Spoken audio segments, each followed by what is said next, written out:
Hola, buenos días, tardes, noches. Aquí estamos. Mi nombre es David Romero y aquí estamos de nuevo en el podcast del abuelo, en nuestro episodio número 5. Y estamos igual muy contentos porque tenemos por aquí a Carlos Espino. Carlos, mucho gusto, gracias por venir. David, muchas gracias por la invitación. Un gusto, un placer. La verdad que cuando yo vi que estabas haciendo fue una inquietud y que me invitaras, bueno, pues un gusto. Muchas gracias por la invitación. No, al contrario, gracias por venir. Por ahí te he visto un poco bueno, no un poco, mucho en redes sociales, en muchas cosas de emprendimiento, como que más en esa parte es en la que me ha tocado verte de negocios, de emprendimiento, ayuda a empresas, cosas así. Entonces, platícanos un poquito, ¿quién eres? ¿Quién es Carlos Espino? ¿Quién es Carlos Espino? Bueno, pues Carlos Espino es un hombre que viene de la región sur del estado de Chihuahua, específicamente de un pueblo minero llamado San Francisco del Oro, Chihuahua. Ahí pasé mi infancia y mi juventud. Ujú. Ya aquí en Chihuahua tengo casi 17 años. Lo que tengo prácticamente de casado. Aquí estuve de mi segunda vuelta porque también aquí estuve una etapa de la preparatoria. Ujú. Aquí la cursé. Y terminé mi carrera y mi maestría en Parral. Eh, Ah, qué bien. Entonces, en Parral, bueno, no sabía eso en Parral. Sí sabía que había un tecnológico, pero también tienen maestrías y todo eso. en Parral está el tecnológico, que antes era el tecnológico de Parral, ahora es el tecnológico nacional. Ah, ok. Pero no, y hay muchas escuelas. Está la URN, está la UACH, está el Tecmilenio. Y hay lo que se te ocurra de Vaya, o opciones sea, ya hay educativas. mucho. Ah, qué bien, qué padre. Ujú. Porque sí, también, bueno, a mí me tocó parecido a ti. Yo soy de Ascensión de La Chona. Sí, Y también me tocó, por ejemplo, la prepa, yo me fui a Casas Grandes. Y ya para la Universidad del Paltec ya me vine acá a Chihuahua y igual aquí me quedé. muy bien. Y platícanos qué más, un poquito más de ti, así por encimita y lo ya Por vamos encimita. entrándole. Muy bien, muy bien. Pues yo soy Carlos Espino, el mayor de tres hijos, y hijo de un padre que se dedicó siempre a las labores agropecuarias. Mi mamá maestra. Entonces ahí fue una mezcla de trabajo con educación, muy peculiar, muy sui generis, por así decirlo. Eh, en la casa todos los días había que ir al campo a trabajar, había que llegar a hacer tarea, a estudiar, pero además de eso, había que también cooperar con el sustento de la casa, repartiendo leche, etcétera. Después Carlos Espino, bueno, pues tiene inquietudes como emprendedor, dedicándome junto con algunos socios, como a la primera empresa que fue como proveedor de Internet. Fuimos pioneros del Internet en Santa Bárbara y San Francisco del Oro. De ahí surgió un cibercafé y otros negocios que ya iremos platicando. Mi formación es como ingeniero industrial, Ujú. con especialidad en productividad y calidad. En el TEC de Parral, la maestría la cursé en administración con una especialidad en mercadotecnia y el doctorado en diseño y responsabilidad social empresarial. Soy una mezcla Una mezcla de ramas. de ramas, así es. Ah, qué padre. Sí, sí, sí.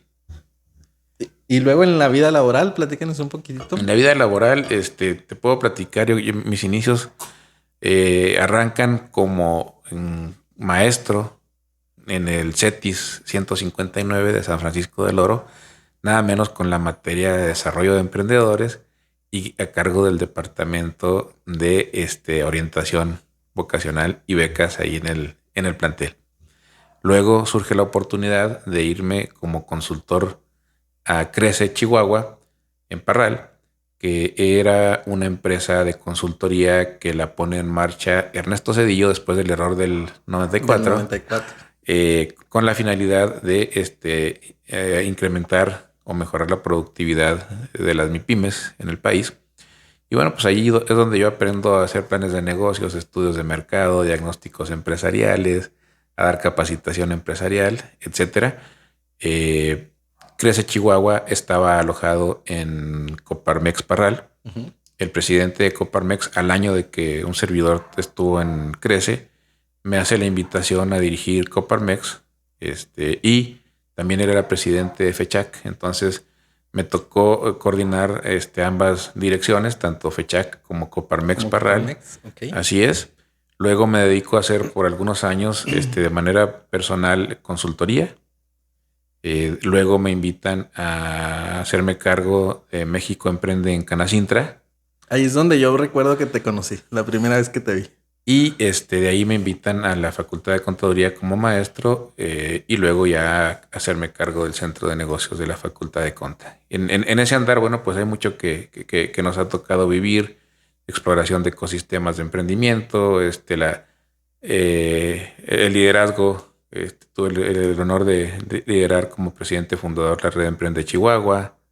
Y bueno, participar en diferentes asociaciones civiles, en Rotary International, como presidente de mi club rotario en el que he participado. Fui presidente del Comité al Mérito Rotario de los clubes de la ciudad de Chihuahua.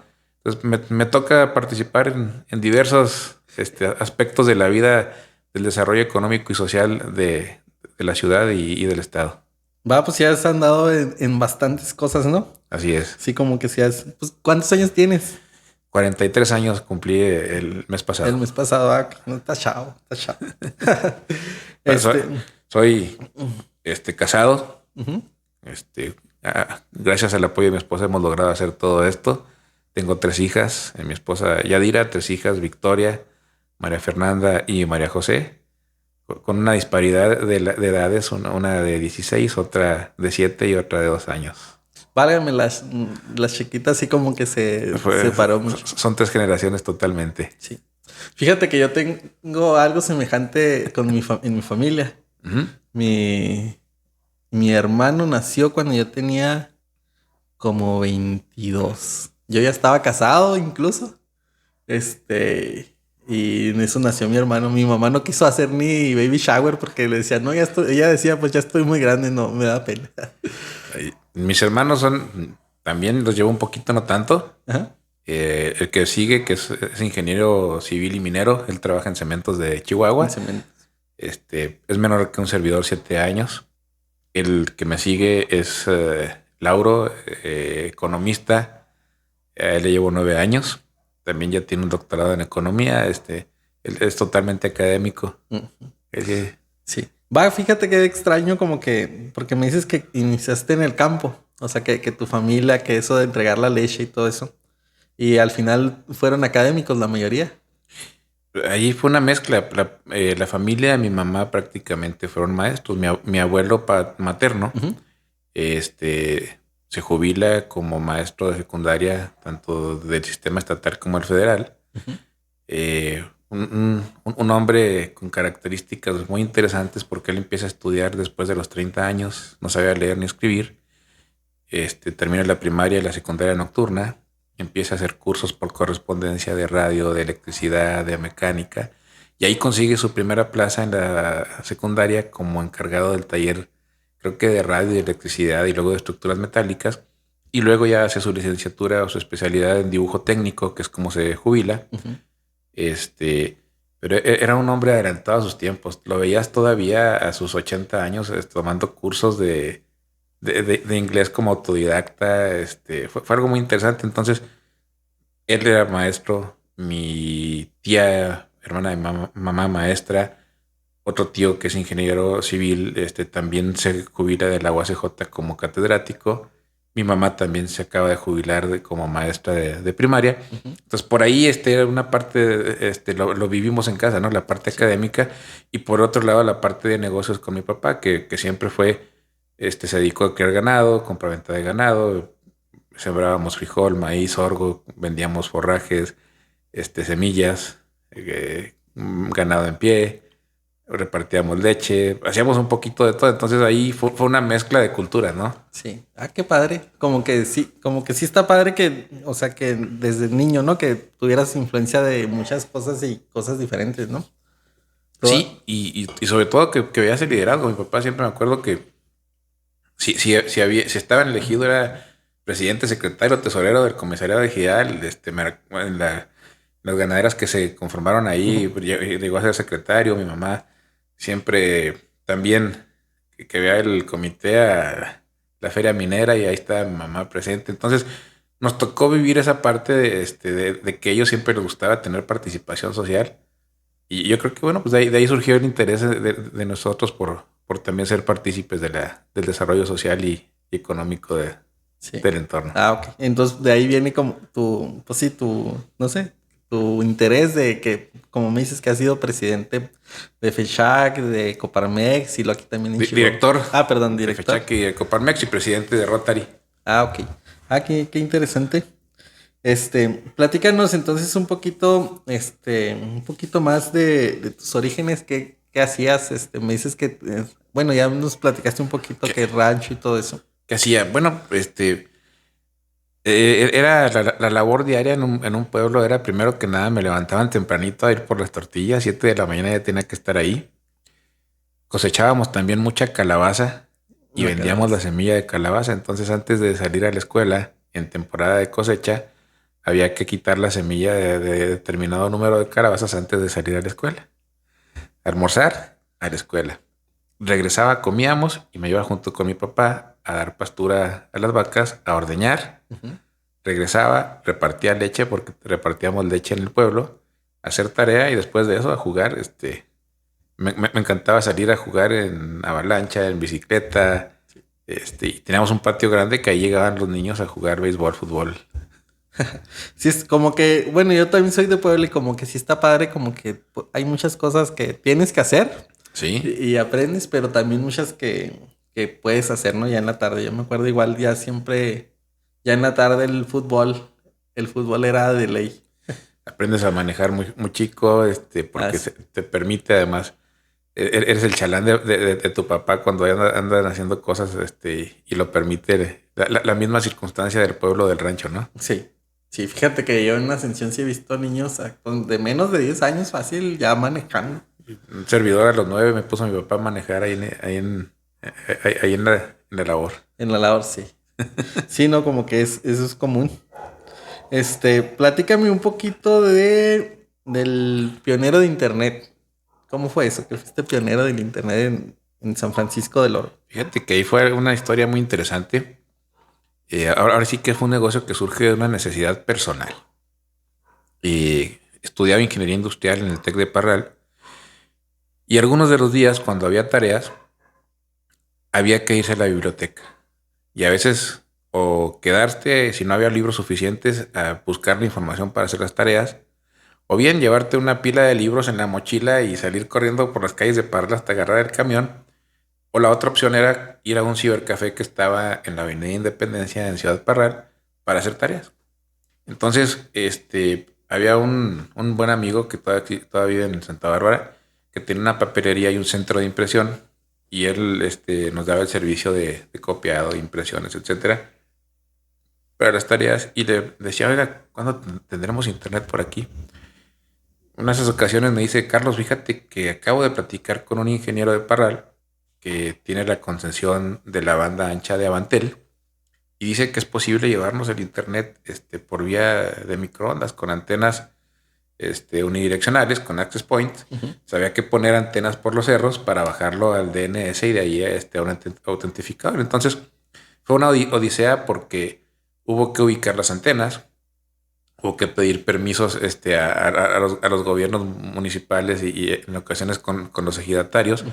para poder poner las antenas, pero fue de una odisea porque era desde hacer el hoyo, poner zapatas y armar las antenas retenidas, etcétera, y luego empezar ya después a subir el equipo, electrificarlo, poner los access points, y era algo muy interesante porque ubicabas las antenas, con espejos. Ah, ok. O sea, de un cerro al otro De un cerro con al otro veías el destello del espejo del para espejo. poder, direccionar la Direccional. antena. Ah, qué Lo interesante. checabas en el access point, obviamente, cuando te daba el mayor verde, El bueno, pues mayor. ya estabas, bien alineado. Ah, qué padre. ¿Y cómo le hacían para la luz, por ejemplo? Había que bajarla, de donde estaba cerca, por eso tenías que ubicar bien las antenas para que estuviera alguna línea, que pasara ¿Qué por ahí. pasará cerca? El proveedor de internet, de hecho, se dedicaba a eso, era proveedor de líneas de alta tensión. Entonces él nos asesoró con Con esa esa parte. parte. De ahí había que bajarlo, a un servidor DNS que estaba, soportado con Linux Entonces había que programar un poquito de Linux en aquel De entonces. Linux. Ah, qué padre. De ahí lo derivabas a un autentificador que estaba administrado con Windows 2000 Server. De ahí lo conectabas a los routers Cisco. Ujú. Y de ahí con los cables octales y estos a su vez con los modem externos que los conectabas a las líneas de teléfono porque el servicio se daba por dial-up. A los que no les tocó, o utilizabas el teléfono de la casa o tenías servicio de internet, tenías que hacer una llamada Sí, una telefónica. llamada. Y el sonidito. Era un sonido muy Sí. peculiar los que nos tocó ese. Sí, estaba padre. Fíjate que a mí en la prepa, ¿Sí? yo estuve en la prepa en Casas Grandes y más o menos como a partir de tercero empecé a trabajar en un negocio que se dedicaban a vender computadoras y rentar internet. ¿Sí? Y tenían algo semejante. Tenían un cuartito con, pues sí, con un router, unos 2 servidores y un chorro de modems de esos chiquitos externos. ¿Mm? Y pues como 20 así todos conectados al equipo y se me hacía eso así como que muy padre, ¿no? Muy interesante y más a mi edad y que estaba estudiando programación.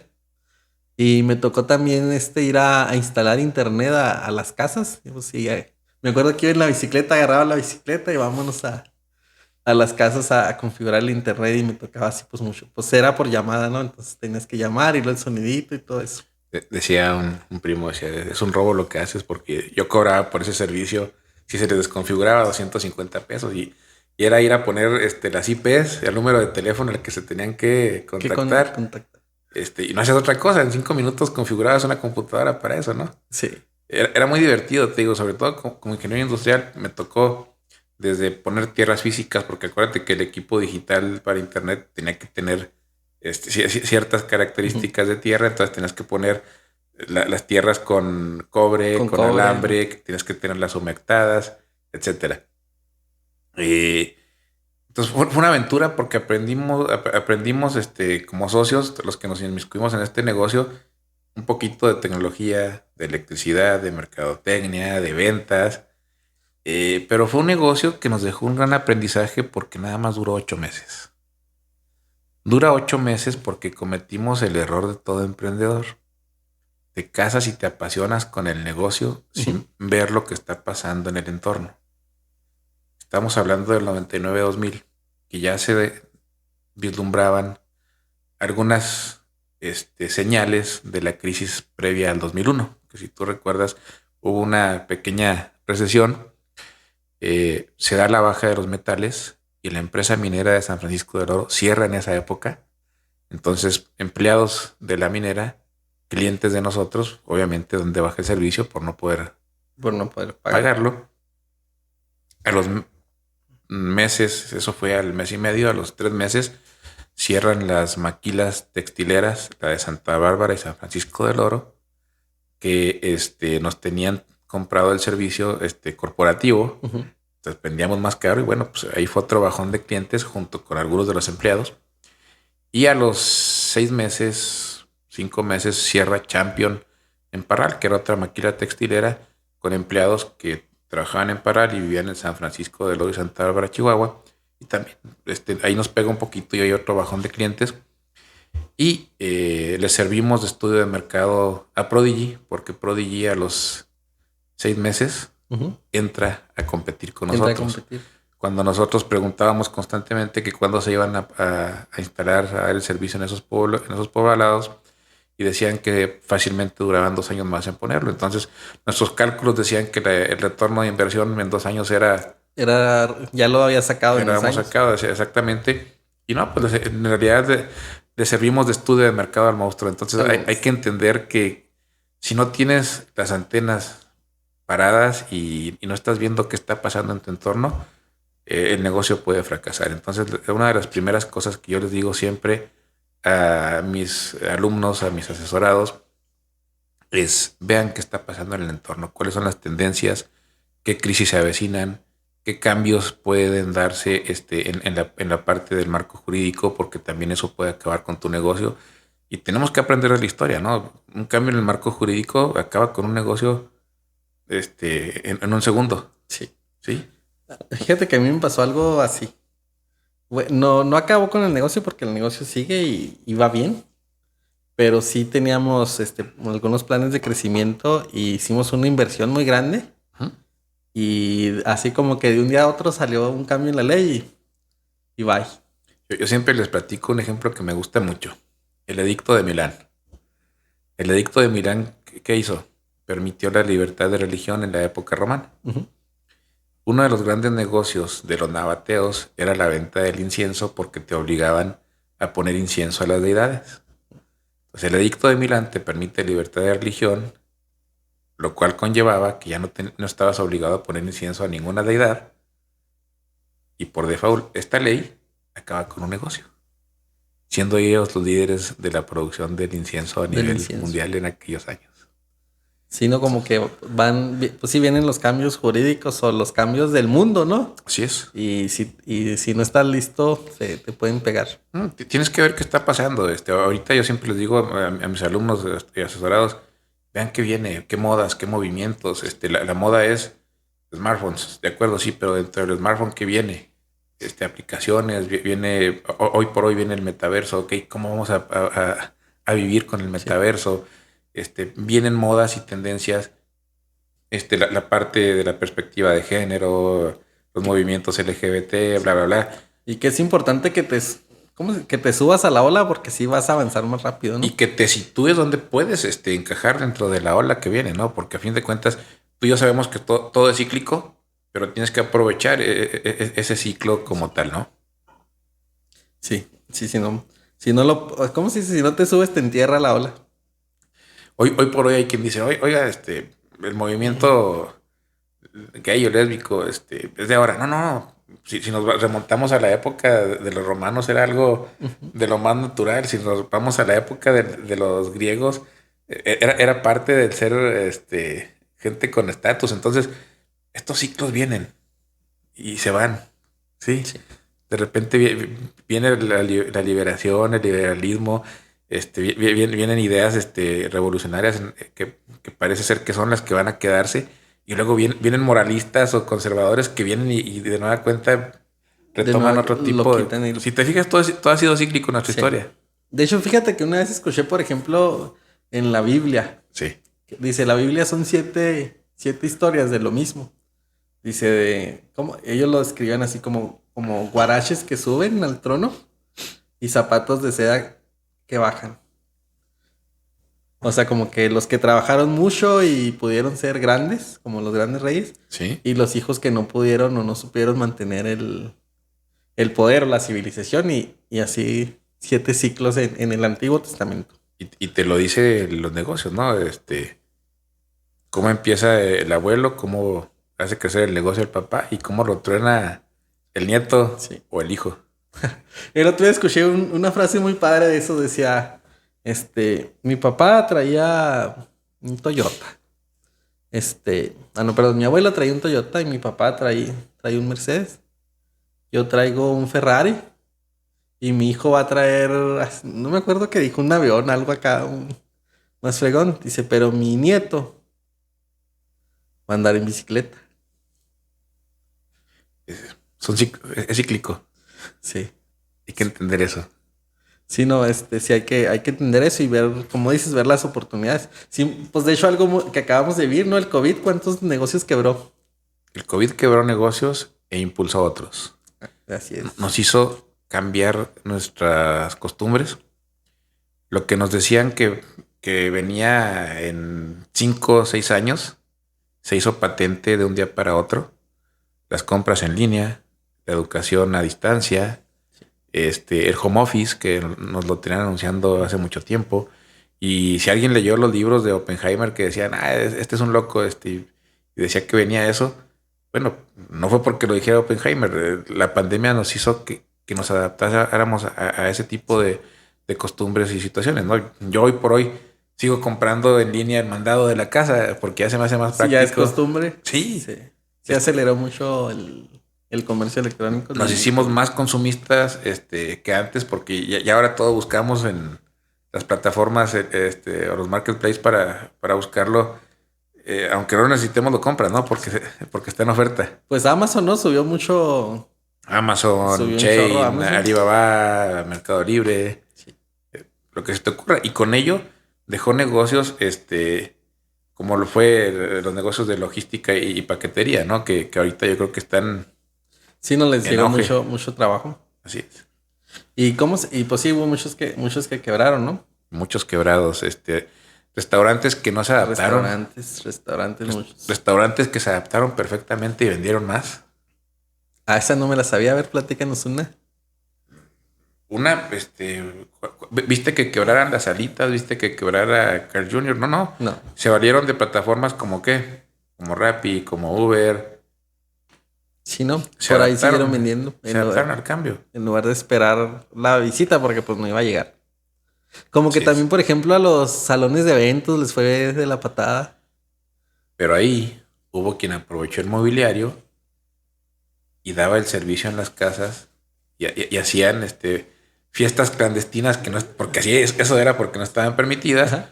Y llevaban brinca, llevaban sillas, mesas, iluminación, etcétera. Y hubo quien creció en ese sector, ¿no? Sí, no, pues la gente siguió moviéndose, ¿no? De algo tenemos que vivir. Yo tuve oportunidad de ver la venta de guantes quirúrgicos, cubrebocas, gel antibacterial. Hoy por hoy te puedo decir, tenemos un mes que estamos arrancando un negocio de renta de mobiliario y equipo para eventos, Para decoración, que surgió nada menos nada más como un hobby de mi esposa en la parte de ser host de eventos y decoradora y el negocio estaba evolucionando y avanzando ahorita.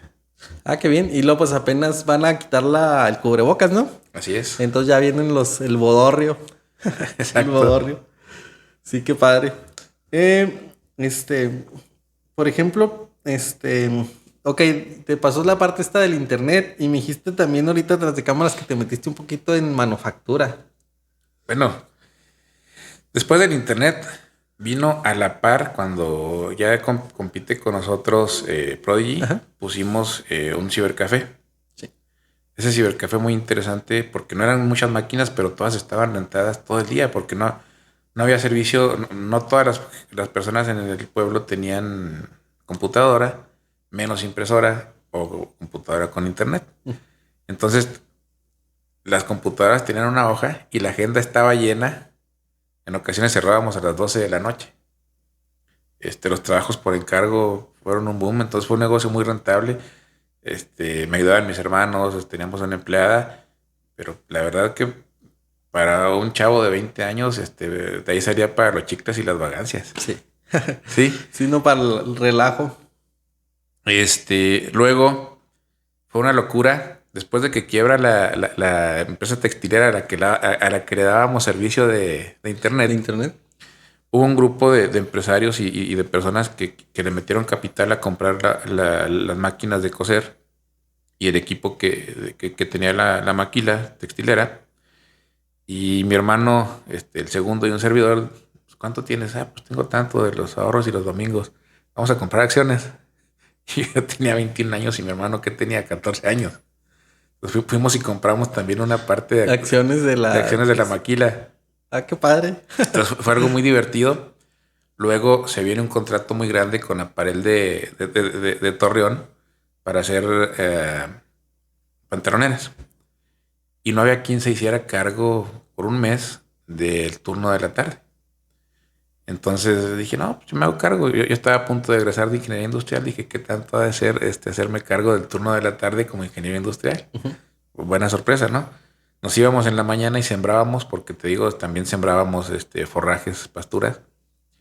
Y llegábamos, nos bañábamos y nos íbamos. Mi hermano menor se iba y él se hacía cargo de la oficina de recepción y la parte administrativa de la maquila. Mi hermano, el del medio, era el materialista, era el que llevaba los bultos de material, de telas y de telas y todo a las trabajadoras, a las operadoras. Y un servidor andaba entre supervisor y mecánico de las máquinas de coser. De coser. Nos llevábamos un carro y una camioneta pick-up de mi papá. Entonces, en la noche salíamos a las 11 de la noche y íbamos y repartíamos a las trabajadoras a sus casas a esa hora en la pick-up y en el carro. Y en el carrito. En el carrito, así es. Entonces, fue una aventura muy, muy padre. fue un mes de aventura en la parte del sector manufacturero, en la parte textil.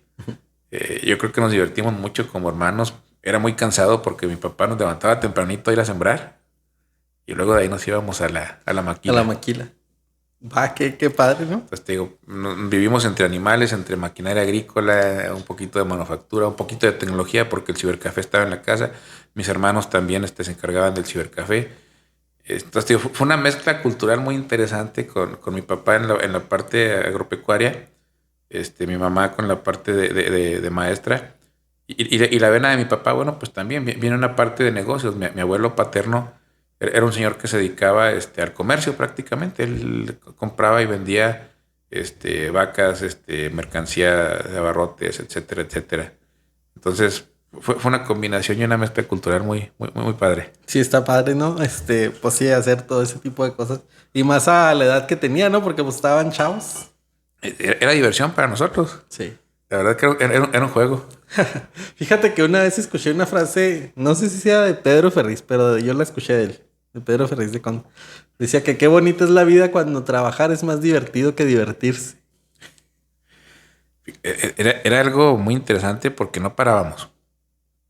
Mi hermano menor me acuerdo que me lo llevaba a configurar redes o a configurar computadoras o a arreglar computadoras porque fue como empezó lo del internet también, arreglaba computadoras en la casa. Tenía la sala de mis papás llena de cascarones de computadoras y era por hobby. Ahí aprendí a desarmar, a poner discos duros como esclavo, como máster, etcétera, etcétera.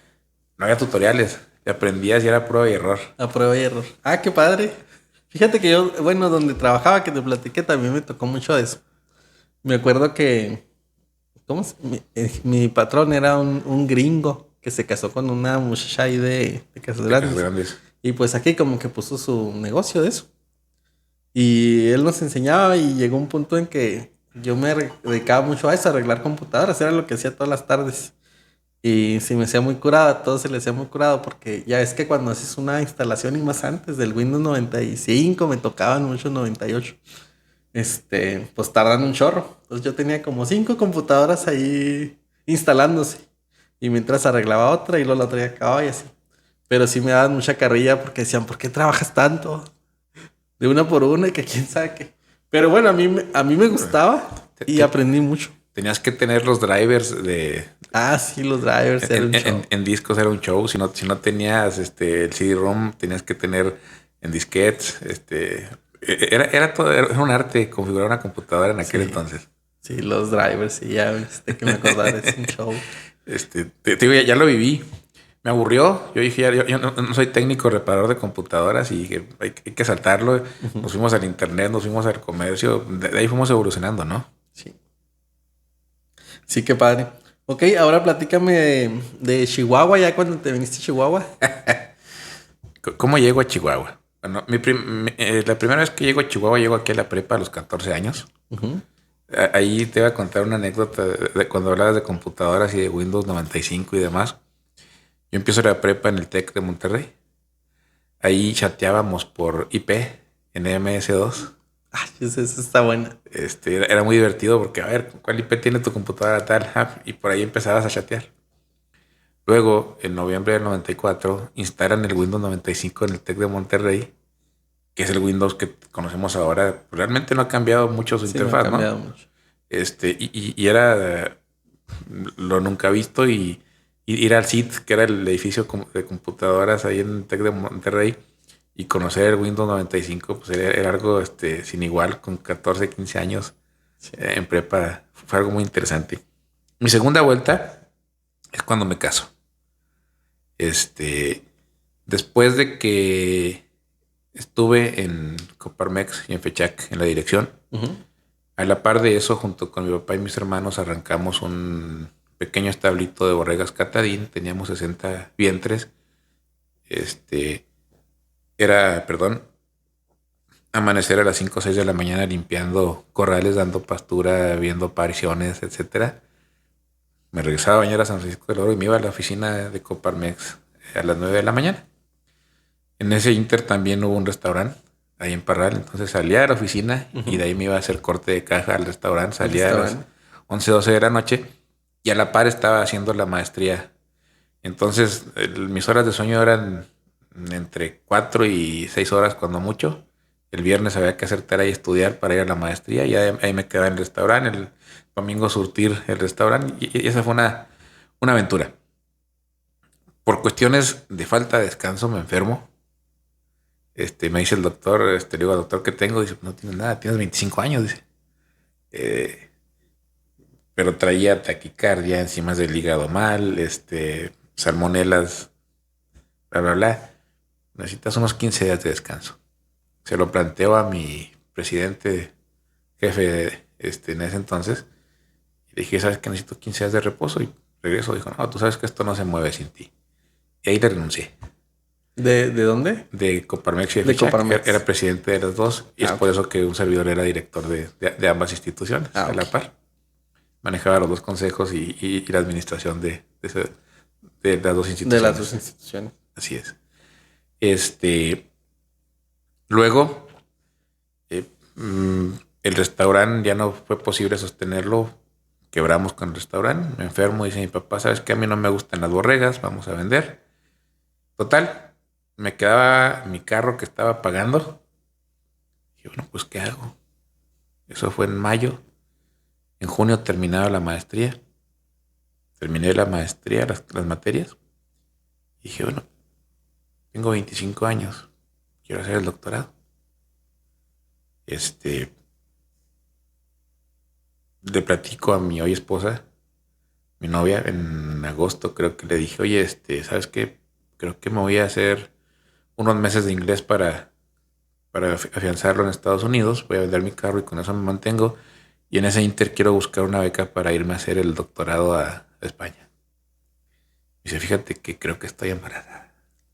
Válgame. Entonces fue un balde de agua fría, un reto, muy contento, porque iba a ser papá a los 25 años, me dicen eso. La verdad que fue una buena noticia dentro del susto. Sí. Días antes me había hablado el director de Crece que necesitaba un consultor externo en Ciudad Juárez para que hiciera unos proyectos.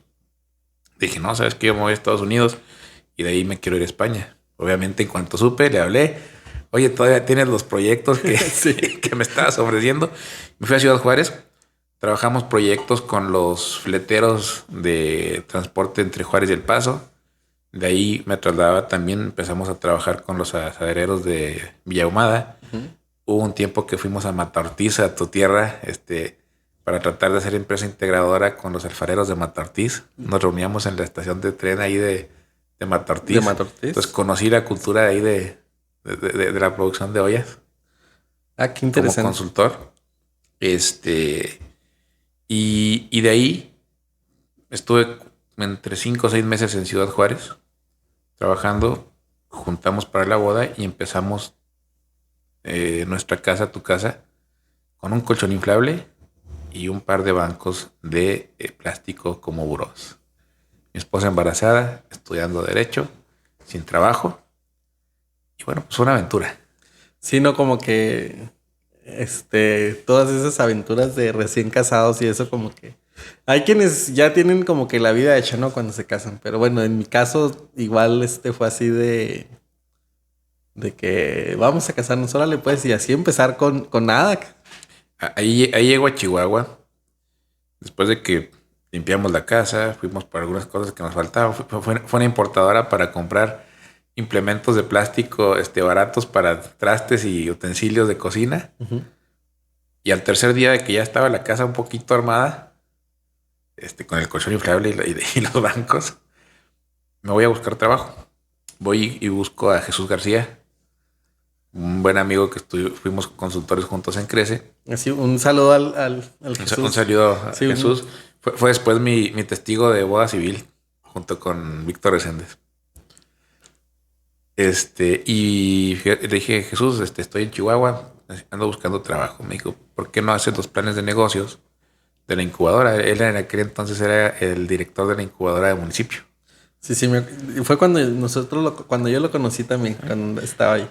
Entonces yo creo que me tocó hacer más de 150 planes de negocios en esos años como externo. Luego se abre la convocatoria de Fundes, que Fundes, no sé si la ubicas, No. es una empresa de consultoría de origen suizo que trabaja en Latinoamérica. Y el coordinador en Chihuahua era Víctor Reséndez. Y me toca conocer a Víctor, me entrevista y también me sumo como parte del cuerpo de consultores de Fundes México. Y fueron las dos personas clave que me dan chamba aquí en Chihuahua cuando yo llego. Ah, qué padre. Montamos la oficina en la entrada, en la sala de la casa. Desde ahí operaba la oficina. Ujú. En lo que nace mi primera hija. Y de ahí trabajé 6 años. Luego fue una inquietud de conocer el sector bursátil. Y voy y busco trabajo. Y me invitan a trabajar en Scandia. Ahora Old Mutual. Ujú. Como asesor financiero. Entonces ahí le aprendí un poquito a la parte bursátil. Yo creí que iba a 6 meses y duré casi 2 años como asesor financiero. Ahí conozco a Luis Garzón, director de Canacintra. Y cuando lo invitan a Canacintra, me dijo, oye, me invitan, ¿cómo ves? Tú estuviste director de Coparmex. Y afuera de Scandia hicimos un bosquejo de plan de trabajo que iba a hacer él. Y se quedó como director. Al tiempo, al año y medio, 2 años, te digo, me dice, oye, hay una vacante para hacerse cargo de México Emprende aquí en Canacintra, ¿te interesa? Y él y Alberto Terrazas me invitan a trabajar como encargado de México Emprende durante casi 3 años. Ahí fue donde yo te conocí. Yo me acuerdo que iba con Gaby Arredondo Uh-huh. a esa parte de, ¿cómo? De los jóvenes empresarios, algo así. Jóvenes Tenían. empresarios, los fundadores de Canacintra Juvenil. Ándale. Que nos Fuimos joven. Alfredo Turati, Pepe Acosta, Ricardo Bustos, un servidor, y otros 3 chavos más. Con el padrinazgo el padrinamiento de Alberto Terrazas, empezamos Canacintra Juvenil en Chihuahua. Ah, qué padre. Yo, A mí yo, me tocó estar. yo era el secretario de Proyectos Especiales y el presidente de Canacintra Juvenil fue Alfredo Turati. Y luego ya después entra Gaby Arredondo. Ah, qué padre. Un saludo a Gaby. Saludos a Gaby también y a Jesús García, a Víctor Reséndez, Sí. a toda la palomilla. Sí. En México Emprende, ¿qué hacías? ¿De qué se trataba? México Emprende fue un programa impulsado por el gobierno de Felipe Calderón, ¿Mm? donde pone centros de apoyo a las MIPYMES en los organismos empresariales y las cámaras. Había centros y módulos México Emprende en Canacintra, en Canaco, en Coparmex. Y dábamos servicios subsidiados de capacitación, registro de marca, consultoría. Hicieron alianzas con algunas consultoras para poder brindar los servicios de consultoría gratuitos. Uno de los programas más exitosos fue aquel diplomado de Harvard Business Publishing en liderazgo, que aquí en Chihuahua, me atrevo a decir que fuimos los líderes o fui el líder de la promoción de ese diplomado, quedando en primer lugar a nivel nacional en la colocación de usuarios De usuarios. del diplomado. ¿De qué era el diplomado? Liderazgo y estaba avalado por Harvard Business Publishing. Ah, qué padre. Uh-huh. Entonces acomodaste a algunos aquí en Chihuahua. Yo creo que fueron cerca de 1,500 usuarios. Ah, pues sí, son algunos, ¿no? Sí. Sí. Y eso hacíamos, además de brindar asesoría, vinculábamos con financiamientos, etcétera. Esa era nuestra función como encargado de México Emprende. Luego llega a la cámara Alfredo de la Torre Aranda, en aquel entonces director de la Facultad de Contaduría y Administración, y pide asesoría para ver cómo se podían poner en marcha negocios del plan del programa emprendedor de la Facultad de Conta. Uh-huh. Entonces, Alberto Terrazas y Luis Garzón le dicen, bueno, pues llévate a Carlos Espino para que vea lo que están haciendo y ver qué recomendaciones hace. Pues a fin de cuentas es el que está en México Emprende, ¿no? Me lleva Alfredo junto con Pedro Chávez, que era el titular del Centro de Negocios en ese entonces. Ya nos presentan los proyectos, lo que están haciendo, la materia, y hago una serie de recomendaciones para para la escuela y le digo, bueno, dentro de ellas será poner en marcha la incubadora, fortalecer el centro de negocios. Y ahí me dice, oye, ¿y si te vienes a dar clases de emprendedor? Le dije, bueno, pues esa no es mi decisión, es la tuya. Y si así, si lo tienes a bien hacer, bueno, pues encantado. Fue en mayo y en agosto ya tenía la primera materia asignada en la Facultad de Contam en agosto de 2011. Ah, qué padre. Estoy hablando hace 11 años ya. 11 años. ¿Y cómo te fue con eso de dar clases? Como que no a todos se les da, ¿no? A mí no se me da. Fue interesante porque yo creo que como ahorita te lo digo, ¿no? La facilidad de dar clases cuando ya sufriste caídas, tropiezos en el ramo empresarial, más la formación que traía de la maestría, se dio. Entonces es algo que disfruto a la fecha, dar la clase de desarrollo emprendedor. Hoy por hoy también me gusta mucho dar planeación estratégica, sustentabilidad, responsabilidad social empresarial. Son las áreas que a mí me gusta y como yo te he dicho, la verdad, si no disfrutas lo que haces, no tiene sentido. Y llegar al salón, yo les he dicho, yo doy clase con un marcador y un borrador y soy feliz hablando durante 3 horas. Sí, sí. Sí, no, como que hay a quienes se les da, como dices, que se te da, y hay quienes, no, como que yo de plano sí no le entro a eso. No se me da. Y me, ¿cómo me dices que estuviste también en la UASH, en esa parte cómo es el Centro de negocios. centro de negocios? ¿Qué hacían ahí? El centro de negocios, llego ahí por invitación de la maestra Liliana Álvarez Loya.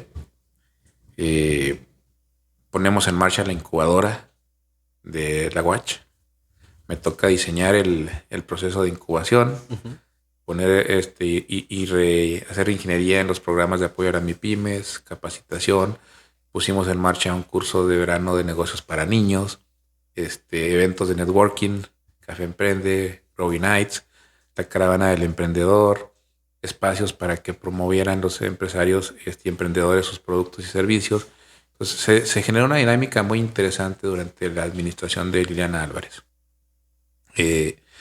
A la fecha te puedo decir que el centro de negocios en la gestión de un servidor ha logrado atender cerca de 550 emprendedores con aproximadamente el 50% de empresas puestas en marcha y con una mortandad de cerca del 20-25% máximo hasta antes de la pandemia.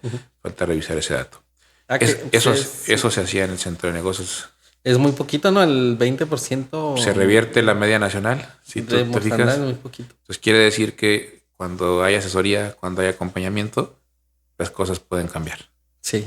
No, sí, son muy buenos números, ¿no? Así es. Pues sí, son muy pocas las que murieron, un 20%. 20%. Sí.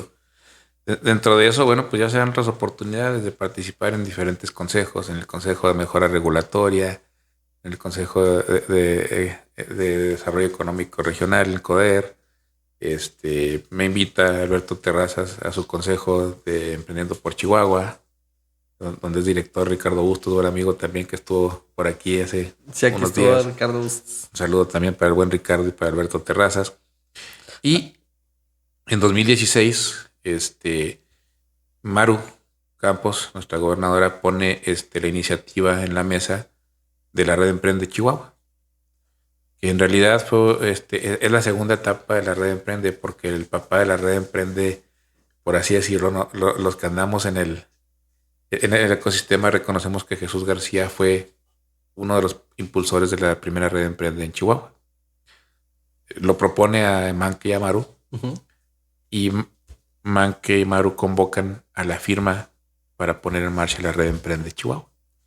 Eso es en noviembre o diciembre del 2016, casi a la entrada de Maru. De Maru cuando entró a la presidencia. Como presidenta municipal. Así es, se convoca a elecciones en enero del 2017. Y bueno, un servidor tiene el honor de ser favorecido con la votación de los miembros del ecosistema emprendedor como presidente, siendo presidente de la red, fundador de la Red Emprende y durando casi 5 años en el liderazgo de la Red Emprende. Pues sí, bastantes, ¿no? Bastantes. Ahí también, hoy por hoy me tocó participar a la fecha como secretario del nodo de la red MX, de la red de talentos mexicanos en el exterior, que esta es una red de mexicanos que intercambian experiencias. Hay capítulos en todo el mundo, pero también se abrieron capítulos o nodos estatales. Me tocó participar en el capítulo de Boston Cambridge, pero hay en España, en Bolivia, en Perú, en Colombia, ya está por todo el mundo. Y la idea es que esta red esté integrada por académicos, profesionistas y empresarios que puedan compartir experiencia y generar interacciones de negocio, intercambio cultural y transferencia de conocimiento. Ok. Repítenos un poquito el nombre de esta otra red. Es la Red MX o Red de Talentos Mexicanos en el Exterior. Es una institución manejada por la Cancillería mexicana o por la Secretaría de Relaciones Exteriores, que la finalidad es el intercambio de conocimientos, transferencia de conocimientos, experiencias, y generar las interacciones de negocio posibles. Ok.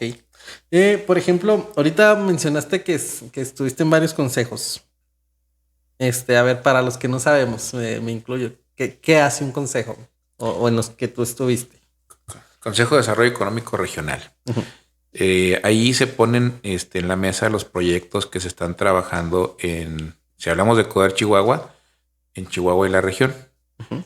Ahí puedes hablar de que se puso en la mesa el arranque de un Chihuahua Futura, del fideicomiso de las 3 presas, el arranque y el apoyo para la red Emprende Chihuahua, uh-huh, por así decirlo. Entonces, todos los programas económicos o desarrollo económico se ponen en la mesa y ahí se fortalecen y se les da impulso, donde participan actores de la pentahélice, organizaciones de la sociedad civil, academia, los 3 órdenes de gobierno, ¿sí? Y además hay empresarios, organismos empresariales y personas como tal de la sociedad que participan y opinan dentro de este consejo. Ah, ok. Entonces, básicamente como que proyectos de alta envergadura para la ciudad, que afecten a la ciudad. Así es. Van al consejo a que el consejo haga alguna opinión o algo al respecto. Así es, y de rumbo a este tipo de iniciativas. Te hablo del Consejo de Emprendiendo por Chihuahua. Bueno, pues que aquí es un consejo de una asociación civil, uh-huh, que se encarga de qué. Bueno, pues de dar rumbo a los trabajos de esta AC, que la finalidad es generar más emprendedores, fortalecer empresas.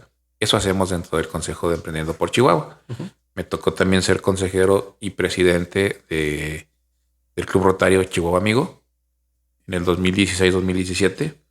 Y ahí, bueno, pues ahí sí es otra del sentido. Los consejos son variados. Ahí el sentido es el altruismo, el apoyo al desarrollo social. ¿Con qué? Con acciones de voluntariado y acciones benéficas a grupos vulnerables y polígonos vulnerables de la ciudad y del estado.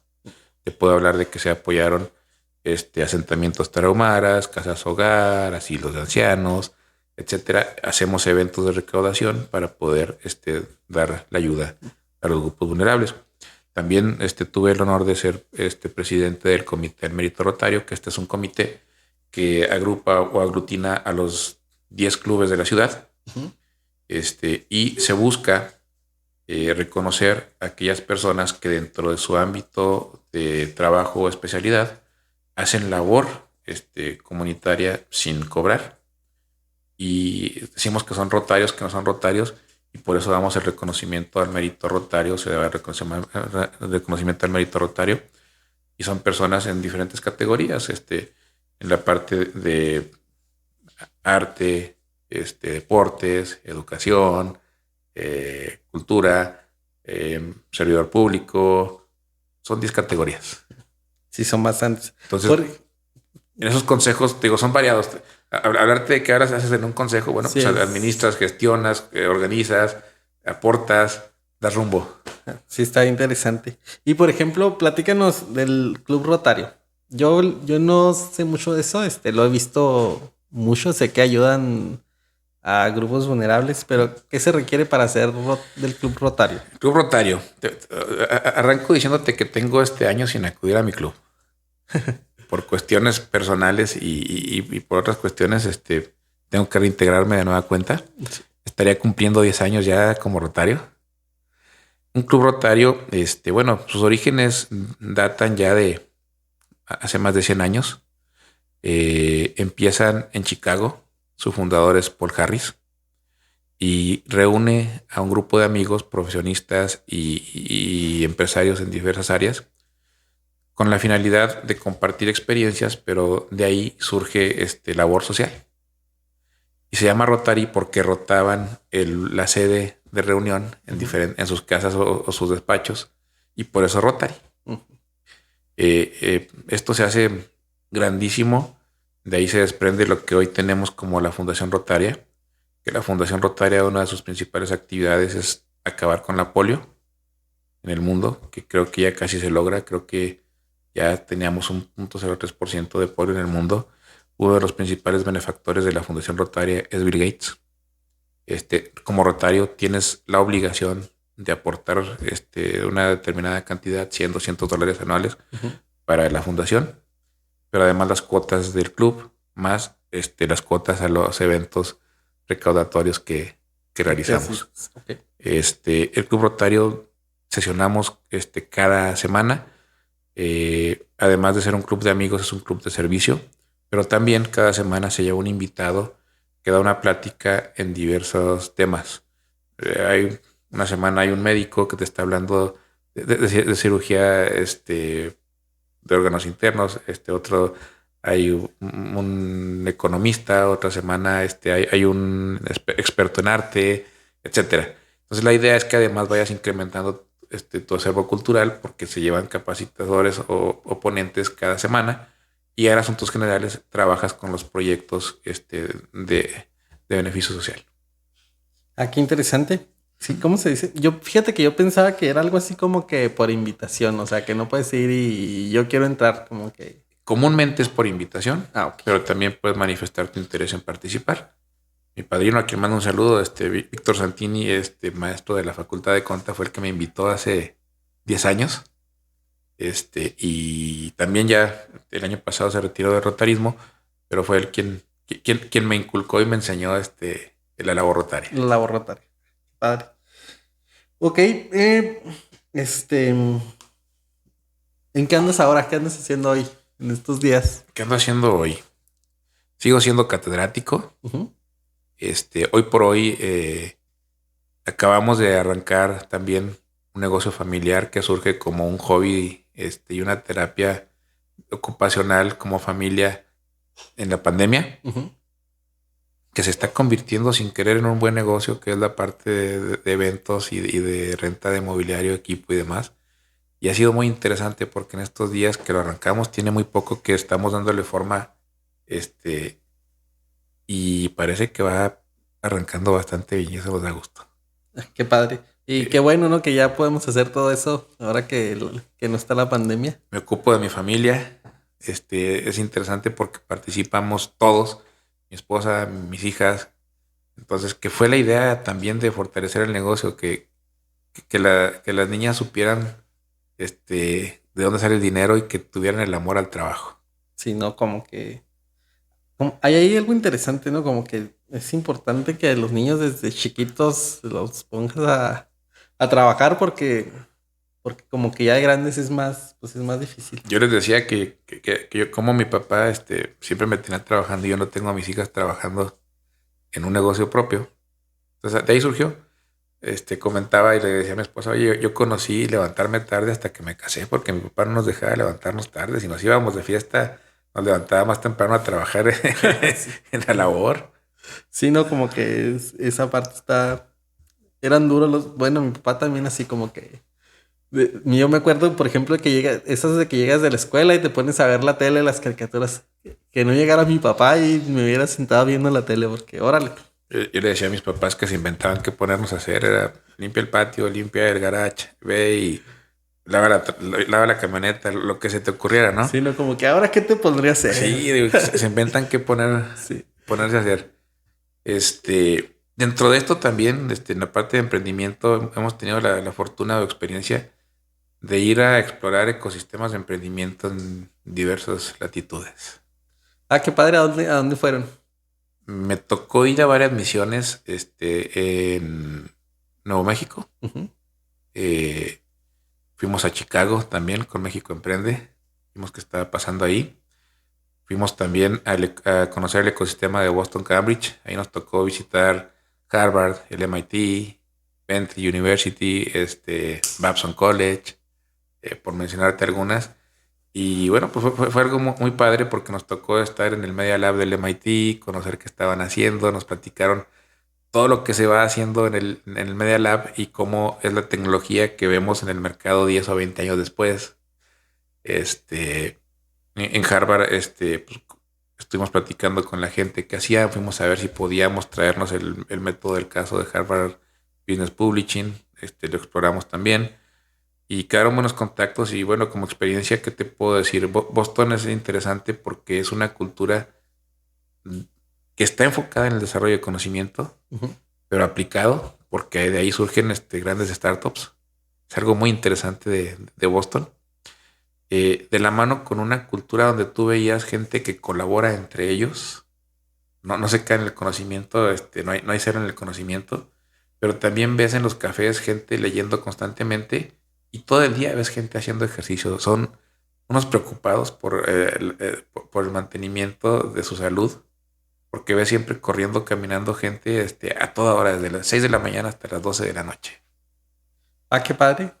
Nos tocó también algo muy padre, el campeonato de la Serie Mundial con los Red Sox después de la maldición del Bambino, entonces también fue una experiencia interesante. Andaban allá en eso cuando tocó los Los juegos. juegos nos tocó conocer de primera mano cómo se vive un festejo después de una Serie Mundial con el equipo de casa campeón. Campeón. Este, Boston tiene algo también interesante, tiene unos vehículos anfibios que van por la calle y entran y salen del río porque es el medio, es el turibús de Boston. Se llaman los patos a los Los bots. patos. No conocía eso. Está. Interesante. Luego nos tocó ir también de misión a Bogotá y a Medellín. ¿Qué tiene de interesante Colombia? Colombia logró volcar una iniciativa gubernamental alineando a todos los actores del ecosistema a Ruta N.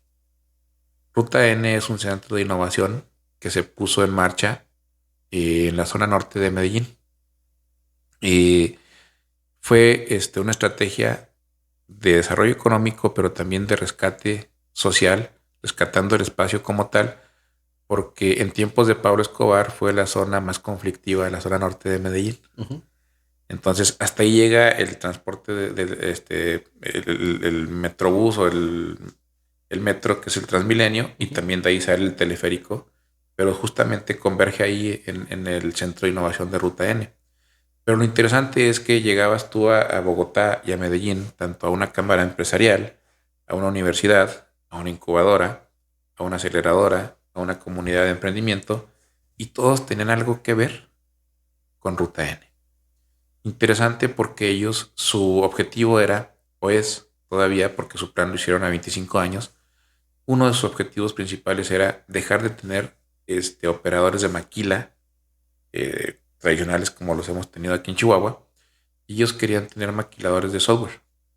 Entonces pusieron en marcha los centros VideLab, que estos centros eran unos centros, a fin de cuentas, para evangelizar en la parte de TI, tecnologías de la información, donde esos centros VideLab tenían actividades tanto para niños de 5 años como para personas mayores, donde podían tener acceso a videojuegos, a cursos de computación básica, preparación de computadoras, programación básica, robótica, Arduino, etcétera.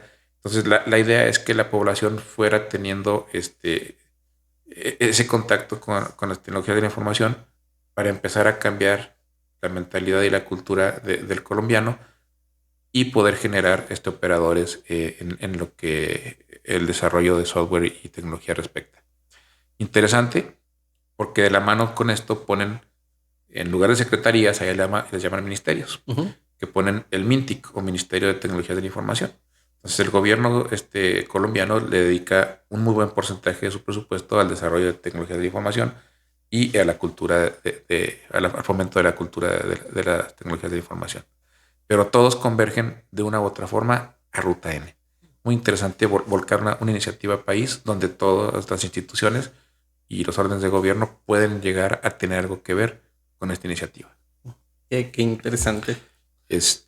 Nos tocó también estar en Zaragoza, España, ahí con recursos de la Unión Europea, y también fuimos a explorar lo que estaba pasando en España. ¿Qué tiene España? Bueno, pues son gente muy abierta, sobre todo Zaragoza. Colaboran mucho entre ellos. Una de sus características es que son personas que tienen ya un nivel cultural de colaboración y compromiso hacia la sociedad increíble. Te voy a poner un ejemplo que nos llamó mucho la atención. Existe un tranvía urbano Uh-huh. que opera con su propio movimiento y no tiene supervisores para la entrada y bajada de pasaje. Ellos manejan una tarjeta ciudadana, que la tarjeta ciudadana lleva la información de pago de impuestos, ahí cargas dinero para el pago del transporte colectivo, sirve como identificación, etcétera, etcétera. Y nos llamó la atención que cuando nos subimos a este transporte, nos dice el que nos llevaba, ¿cuántos somos? 8. Toma su tarjeta y en la barra de entrada la pasa 8 veces. Y malo que lo diga, pero dijimos, ¿cómo lograron hacer esto? Porque yo creo que acá en México no pasaría eso, ¿no? Sí, ¿no? Entrarían y bajarían Se brincan el... sin hacer eso. Dice, mira, tuvimos que ser conscientes de que si nosotros quebrábamos el transporte público, era en detrimento de nosotros mismos. Entonces, o lo mantenemos o nos quedamos sin transporte público. Entonces, el avance cultural es muy interesante porque incluso los taxis que hay en Zaragoza, España, 2.500 que hay, tienen que ser o híbridos o eléctricos. Entonces, desde ahí va. Entonces, el desarrollo de startups, el desarrollo de comunidades de innovación y emprendimiento es muy interesante porque el gobierno también es parte de eso y están conscientes. Digo, la estrategia de Smart Cities que se empezó a implementar aquí en Chihuahua Uh-huh. fue una réplica de Zaragoza, España. De Zaragoza, España. Así es. Entonces, ¿cómo se dice? Bueno, yo creo para la siguiente pregunta tendríamos que entrar un poquito más a la red Emprende. ¿Qué hace la red Emprende? ¿Qué hace la red Emprende? ¿Qué Es algo muy sirve? interesante. La red Emprende surge como una iniciativa para poder alinear los esfuerzos de los actores del ecosistema de emprendimiento de Chihuahua. ¿Por qué? Nos dimos cuenta que había muchos esfuerzos, pero muchos de ellos eran aislados e incluso duplicados. Cuando tienes esfuerzos aislados y no conoces qué están haciendo las otras instituciones, pues, ¿qué pasa? Duplicas funciones, empiezas a hacer competencia de la otra institución cuando no debe de ser y debes de trabajar en pro del fortalecimiento del ecosistema. Entonces la idea era conocer qué estábamos haciendo, generar una agenda única de trabajo que permitiera identificar la etapa o el nivel de madurez en el que se encontraba el emprendedor o empresario. Y si llegaba contigo, independientemente de que fueras aceleradora, incubadora o organismo de gobierno, con base en la madurez de la empresa, lo puedas canalizar a la institución que le ayude a solventar su problemática. Esa es la idea de la red Emprende.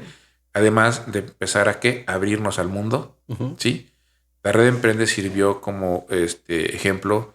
Me tocó, tuve la fortuna de ir a platicar a Juárez de cómo estábamos operando cuando ellos también estaban empezando y bueno, se tomaron algunas cosas de buenas prácticas.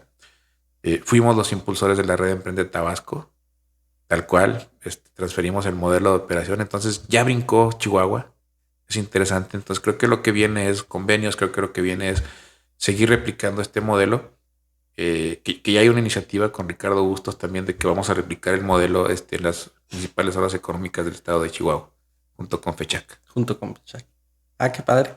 Y por ejemplo, ok, entonces esto básicamente, si yo soy empresario, emprendedor, yo voy a cualquier institución y ellos ya conocen la red Emprende y van a saber a dónde Si eres mandarme. parte de la red Emprende, sí. Hoy por hoy la constituyen más de 60 organizaciones, que te hablo de que son organismos y cámaras empresariales, comunidades de emprendimiento, incubadoras, aceleradoras, instituciones financieras, instancias de los tres órdenes de gobierno, y todos convergen en la red Emprende con la finalidad de dar a conocer sus programas, sus proyectos y también tener una agenda única de trabajo, que no es fácil lograrlo, porque alinear la agenda de todas las instituciones es muy complicado, pero al menos es lo que se hace. Y uno de los lemas de un servidor fue: no somos competencia, hay que quitarnos la camiseta de la institución y ponernos la camiseta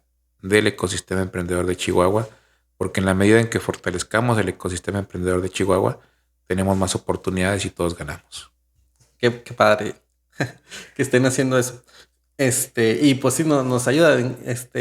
Me incluyo. A mí me tocó ir cuando recién empezamos, me tocó ir con Jesús García.